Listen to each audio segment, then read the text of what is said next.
Historia de la filosofía, por Nicolás Abagnano, volumen 3, 153, parte séptima, la filosofía entre los siglos XIX y XX, capítulo 1, el espiritualismo, 684, espiritualismo existencialista. A partir de la tercera década del siglo XX, el espiritualismo, aún manteniéndose fiel a su texto fundamental, que es la conciencia y sus datos inmediatos, comienza a apropiarse en algunas de sus formas ciertos temas existencialistas, tomados primero de Kierkegaard y luego de Heidegger y de Jaspers. La crítica del conocimiento real u objetivo, la distinción entre ser y existencia, la inestabilidad o peligrosidad de la relación entre el hombre y el mundo, y por ende la angustia o la inquietud que caracteriza a esta relación. Son los más importantes de estos temas, a los que a veces se agrega el uso de la noción característica del existencialismo, la de posibilidad. Estos temas se hallan todavía integrados en el cuadro clásico del espiritualismo y orientados, las más de las veces, a ilustrar sus aspectos más específicamente religiosos. En Francia, este tipo de espiritualismo ha encontrado su primer documento en el Journal Métaphysique, 1927, de Marcel, y ha adoptado el nombre expresivo de filosofía del espíritu. Gabriel Marcel, nacido en 1889, dramaturgo y crítico literario, es autor de los siguientes escritos filosóficos: Diario Metafísico, 1927, Ser y Tener, 1935, Del rechazo a la invocación, 1939, Homo Viator, 1944, El misterio del ser, 1952, El hombre problemático, 1955. La tendencia intimista de la filosofía de Marcel se transparenta ya en la preferencia que da al diario de la exposición de ese pensamiento, Diario Metafísico y primera parte de Ser y Tener. Pero, además, es evidente en todos sus escritos que adoptan con frecuencia la forma de una confesión íntima de su autor. El tono existencialista del Diario Metafísico consiste exclusivamente en que Marcel se niega a considerar el problema del yo y el problema de Dios como que pueden ser resueltos en el plano objetivo, es decir, por análisis o demostraciones racionales. Pero Marcel llega hasta el punto de ni siquiera considerarlos como problemas. El ser, tanto el ser del yo humano como el ser de Dios, no es problema sino misterio. En Ser y Tener define así la distinción entre problema y misterio. Un misterio es un problema que usurpa sus propios datos, que los invade y los supera como problema. Así, por ejemplo, la unión del alma y el cuerpo, constitutiva del yo, es un misterio, porque se sitúa más allá del análisis y no puede ser reconstruida sintéticamente partiendo de elementos lógicamente anteriores. No solo es dada, sino también dante, en el sentido de una continua presencia del yo a sí mismo. En otros términos, para Marcel, un problema es un conjunto de datos que se trata de unir y conciliar sintéticamente. Con una noción tan primitiva del problema, no hemos de maravillarnos de que Marcel niegue que la existencia sea de alguna manera un problema.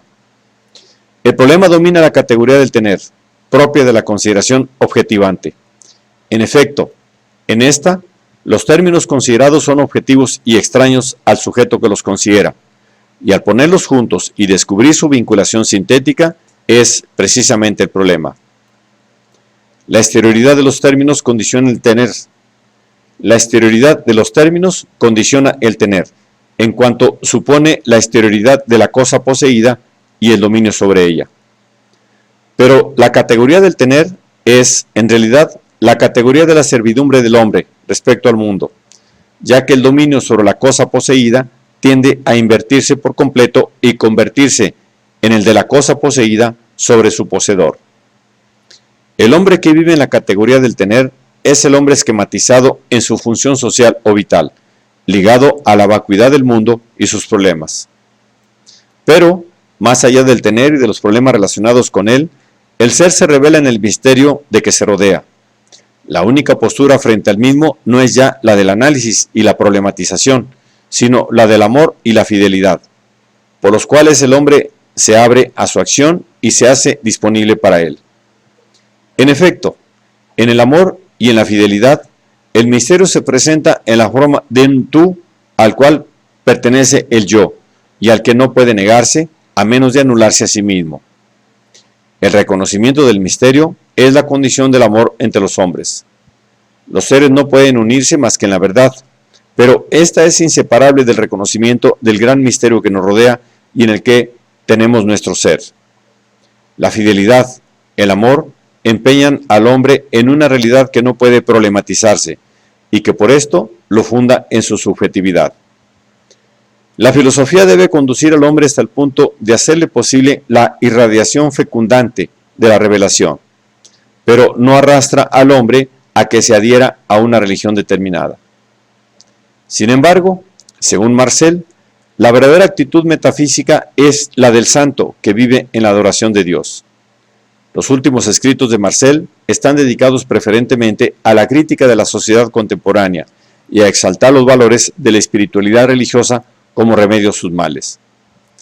También está vinculada a esta misma tendencia la obra del ruso Nicolás Berdyaev, 1874-1948, que vivió en Francia desde 1919 hasta su muerte. En sus escritos, El sentido de la historia, 1923, Espíritu y libertad, 1927, El hombre y la máquina, 1933, El destino del hombre, 1936, Cinco meditaciones sobre la existencia, 1936, Ensayo de una meditación escatológica, 1946, Berdyaev defiende un espiritualismo profetizante que anuncia el revivir de un cristianismo renovado de fondo social. El rasgo que lo vincula al existencialismo es el reconocimiento de la imposibilidad de objetivar y materializar la personalidad humana, que solo puede vivir y prosperar en la atmósfera de aquella libertad que el cristianismo ha revelado a los hombres. Este punto de vista se ve luego implicado en los acostumbrados filosofemas sobre la decadencia que la técnica y la máquina determinan en el hombre y en la sociedad, que constituyen el patrimonio del espiritualismo vulgar. Los escritos de los filósofos del espíritu tienen una estructura mucho más filosófica. Louis Labelle, 1883-1951, fue profesor en el Colegio de Francia y autor de las siguientes obras: Dialéctica del mundo sensible, 1921, El ser, 1928, La conciencia de sí, 1933, La presencia total, 1934, El yo y su destino, 1936, El acto, 1937, El error de Narciso, 1939, El mal y el sufrimiento, 1940, La filosofía francesa entre las dos güeñas, 1942, El tiempo y la eternidad, 1945, Introducción a la ontología, 1947, Las potencias del yo, 1948, Del alma humana, 1951, y el primer volumen de un tratado de los valores, en el que se incluyen la teoría general del valor, 1951. El ser, el acto, el tiempo y la eternidad constituyen 3 volúmenes de un ciclo único titulado Dialéctica del eterno presente. Es característica de Labelle la interpretación de la conciencia como relación entre el ser y el yo, o, mejor aún, como presencia total del ser del yo. El acto de autoconstitución del yo, que tiene su misma libertad, es el acto de su participación en el ser. Es un acto participado que supone un acto participante, que es el del ser. Y por tanto, en último análisis, es un acto de autoparticipación del ser en sí mismo. Este supuesto le hace descubrir en la misma existencia humana la dialéctica del eterno presente, y toda su especulación está sustancialmente dirigida a reducir la presencialidad del ser a sí mismo, los rasgos salientes de la existencia humana. No obstante, Labelle da cabida, sobre todo en los últimos escritos, El tiempo y la eternidad, 1945, Introducción a la ontología, 1947, Las potencias del yo, 1948, a las exigencias del existencialismo. Por ejemplo, su análisis del tiempo está fundado en el principio de la existencia posible. El tiempo es la posibilidad para el presente de entrar en el ser y salir de él por la doble puerta del futuro y del pasado. Y por ello constituye la naturaleza misma del yo, que puede ser definido como una posibilidad que se realiza. Ahora bien, como la posibilidad está vinculada al futuro, el futuro es la primera determinación del tiempo en el orden de la existencia, aunque el pasado sea primero en el orden del conocimiento. Por el pasado, dice Lavelle, nosotros aprendemos a vivir en el tiempo. Este primado existencial del futuro no le confiere, sin embargo, aquel poder aniquilador que le atribuyen Heidegger y Sartre. La angustia surge al hacer del futuro la única experiencia de vida, es decir, al olvidar que el futuro mismo es una forma de análisis del presente y que la posibilidad es ya una manifestación del ser. El futuro, dice Lavelle, determinará nuestro puesto en el ser, pero la experiencia misma del ser, nosotros ya la poseemos. ¿Hasta qué punto nos será concedido llevar nuestra participación en el ser y cuál es el nivel que ella nos permitirá adquirir en el ser? Esto es lo que permanece incierto para nosotros y basta para engendrar el sentimiento que experimentamos ante el futuro, sentimiento en el que siempre se hallan mezclados el temor y la esperanza. Pero el futuro, en cuanto posible, está ya en el ser. La ausencia que él mismo denuncia es ya una presencia. La conciencia no puede identificarse con una posibilidad única, que sería entonces necesaria respecto a ella. Es la unidad de posibilidad de todas las posibilidades. Es evidente que si toda posibilidad está destinada a ser actualizada y no tiene sentido más que en relación con dicha actualización, existe un intervalo que la separa de la misma actualización, y este intervalo es el tiempo. Por tanto, el tiempo no nos hace salir de la presencia total, sino que crea, entre los modos de esta, una sucesión que es la condición de posibilidad de la participación misma. Es fácil percatarse de que una posibilidad destinada a realizarse no es una posibilidad, sino una potencialidad en el sentido de Aristóteles y de la metafísica clásica. Por lo tanto, no puede percatarse del carácter problemático de la existencia humana en el mundo, ni de la separación que Lavelle quería justificar entre tal existencia y el ser. Lavelle hace valer la exigencia de la libertad. La eternidad misma, dice, debe ser elegida por un acto libre, debe ser siempre admitida o rechazada. Pero, por otra parte, es la eternidad la que actúa en el tiempo y determina los caracteres del mismo. De modo que la verdad del tiempo es la eternidad y todas las determinaciones del tiempo deben ser, directa o indirectamente, reducidas a la instantánea presencialidad del ser eterno. La filosofía de Lavelle puede definirse como un espiritualismo ontológico.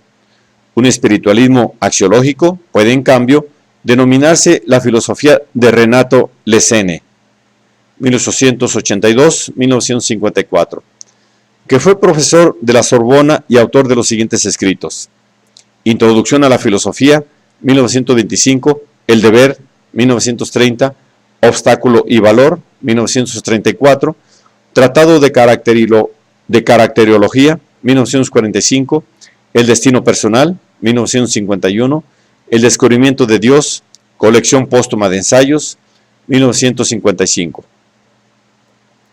En una página del diario, Lessene ha escrito: es esencial a mi pensamiento mantener en el centro de toda vida intelectual y práctica la idea de su comunión con el absoluto.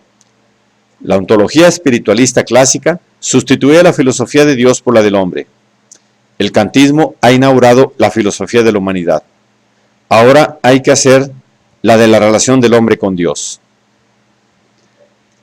Lessene siempre se mantuvo fiel a este tema de la relación entre el hombre y Dios, que constituye la conciencia misma del hombre. Pero el calificativo fundamental que reconoce siempre a Dios, más allá de aquellos por los cuales Dios es el absoluto, el ser o el acto, es el de valor. De ahí que su escrito más interesante es uno en que afronta más directa y tranquilamente este mismo tema, obstáculo y valor. El método que Lessene considera adecuado para alcanzar el punto nodal entre el hombre y el valor es el de la intimation, que encuentra su primera manifestación en la experiencia estética que retorna sobre el pasado y hace de él una fuente de goce. Más allá de la experiencia estética, y en el polo opuesto de la ciencia, está el encuentro misterioso de la exigencia de lo desconocido y del retorno hacia lo más íntimo de sí mismo. En este punto de la intimación, las relaciones entre los elementos de la experiencia, que por principio son puramente ideales, terminan por convertirse en emocionales, atravesando una fase intermedia que Lessene denomina ideo existencial. Para que la relación sea existencial, dice, es menester que la continuidad entre sus determinaciones o sus relaciones y la totalidad de la conciencia no quede reducida a una mera contigüidad. Por el contrario, esta relación será ideo existencial si esta continuidad no es tan íntima que las determinaciones se resuelvan en ella perfectamente. Por lo tanto, en esta fase, las determinaciones aparecen a la conciencia como una situación que la limita y más allá de la cual trata ella de proceder.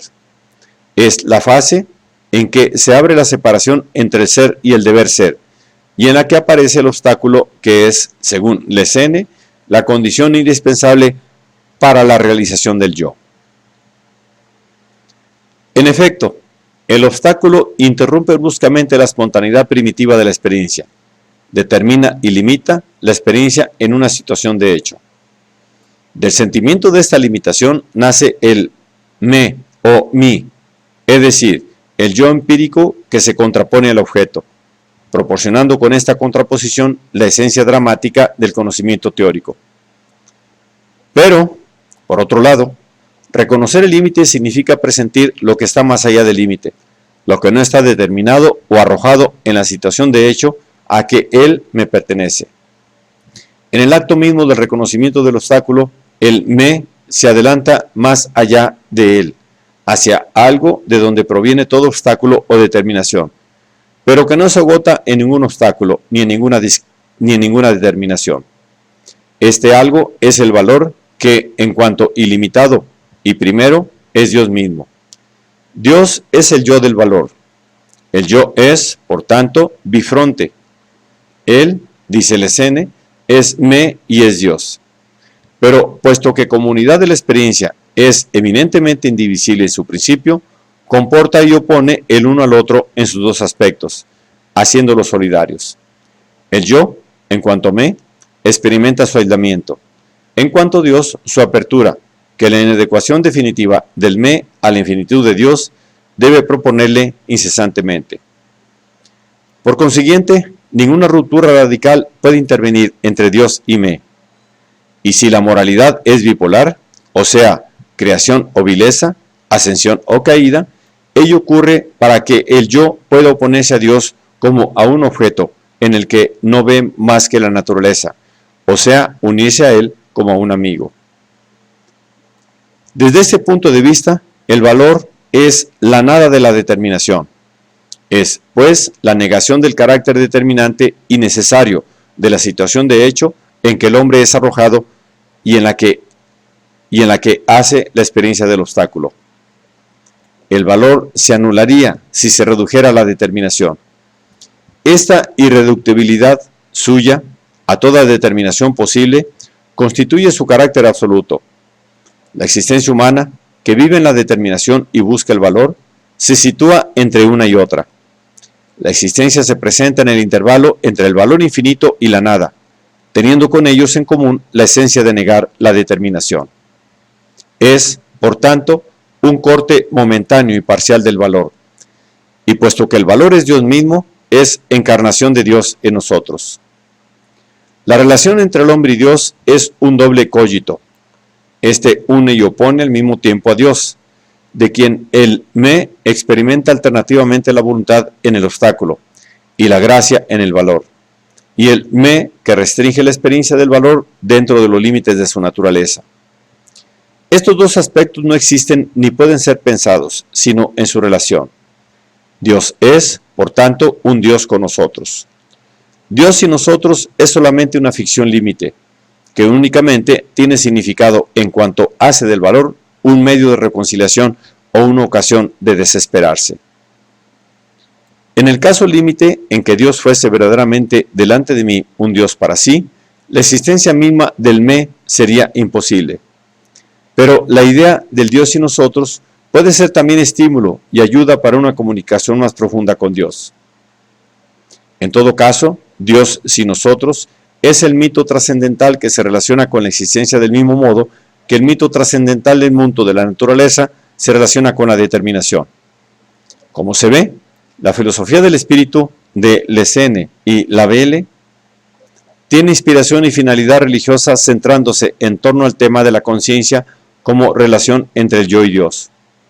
A diferencia del espiritualismo de Bergson, esta no se confía a la intuición, sino que pretende ser un análisis de la conciencia hasta en sus aspectos objetivos u objetivantes. Además, en este análisis, pretende tener en cuenta los elementos problemáticos o negativos sobre los que se apoya el existencialismo: la temporalidad, la finitud del hombre, las situaciones limitadoras, el mal y el error. Pero su punto de partida, la presencia en la conciencia humana de Dios, como ser o como valor, hace inoperante el reconocimiento de estos elementos y vuelve a llevar al resultado providencialista del espiritualismo tradicional.